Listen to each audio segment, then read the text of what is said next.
வணக்கம் மாணவர்களே. இப்போது முதலமைச்சர் மற்றும் பிரதம அமைச்சரின் பணிகள் பற்றி பார்ப்போம். முதலமைச்சரின் பணிகள்.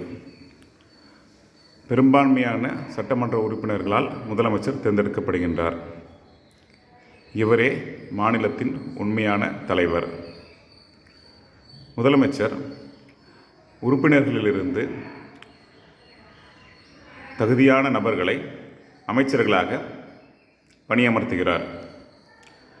மேலும் அந்த அமைச்சர்களின் பணிகளை அவ்வப்போது ஆய்வு செய்கிறார். அமைச்சர்கள் சரிவர பணிகளை செய்யாவிடில் இந்த அமைச்சர்களை பதவி நீக்கம் செய்து புதிய அமைச்சர்களை தேர்ந்தெடுக்கின்றார். அமைச்சரவை கூட்டத்திற்கான தேதியை நிர்ணயிக்கிறார். அத்தேதியில் பேசப்பட வேண்டிய கருத்துப் பொருட்களை பற்றி ஆலோசிக்கிறார். மாநில அளவிலும் மாவட்ட அளவிலும் தேவைப்படின் ஆய்வுக் கூட்டங்களை நடத்துகிறார். இவர் ஆளுநர் மற்றும் உறுப்பினர்களுக்கு இடையே ஒரு இணைப்பு பாலமாக திகழ்கிறார்.